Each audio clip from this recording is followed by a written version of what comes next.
Good morning. Today we're going to see how I use Photoshop to make my paintings look a little bit better. As usual, you can win a painting at the end of the video if you so desire. I'm just going to pop off onto Photoshop now to show you how I do it. Goodbye. Good morning. So once you've scanned your painting in, you'll probably notice that it looks a bit flat and a bit lifeless and colourless in general. So Photoshop can help you fix that. And this isn't really cheating because after I scan them in, they tend to be more pale than they are in real life. Admittedly, we'll go a bit further than that to make them look really good, but hey, that's not really cheating. Okay, so the first thing you want to do is go over to the levels adjustment, and you'll see three sliders.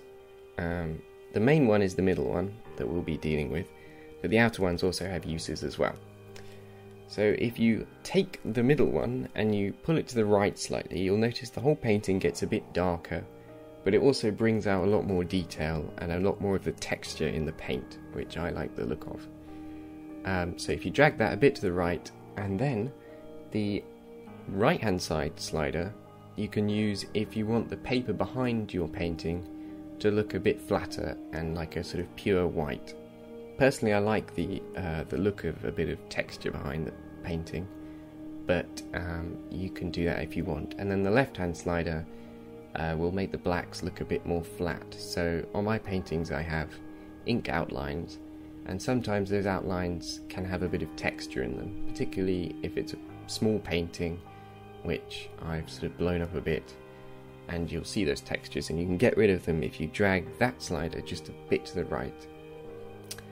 And once you've done this, you'll probably notice that a whole load of imperfections have come up in your painting. Like you'll see little pencil marks or inconsistencies in the paint itself, and just little things like that you might want to correct. And most of those things can be fixed using the healing tool, the spot healing tool, and that just involves just clicking on whatever it is, like a little mark or something, and Photoshop will fix that for you.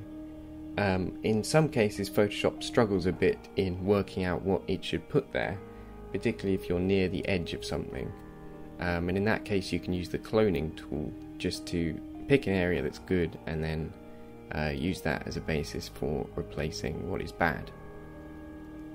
So once you've fixed your painting, it's now time to make it look a bit more colourful, and if you go into the vibrance and saturation adjustment, then you can use both of those sliders really. I tend to put the vibrance all the way up and then sort of adjust the saturation a little bit until it doesn't look silly, basically, because if you have the vibrance all the way up and the saturation all the way up, then chances are your painting, all the blacks will turn into blues or something like this, and it won't look so good. So go a bit easy on the saturation one.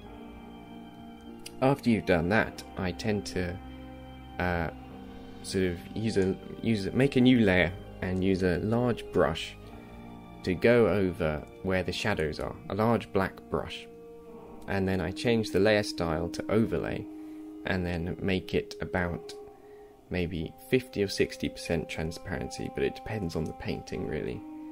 And what this will do is it'll just bring out the shadows and make the painting seem a bit more 3D and stand out a bit more, which is cool. And at this point you're pretty much done. The only other thing I might do is to adjust the curves, and in the same way that you might adjust a photograph to make it look a certain style or to correct the colours, you can do the same thing with the painting.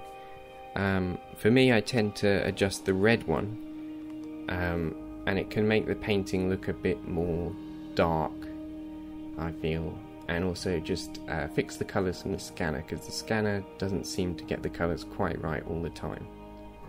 And after that you've done that, then you are complete.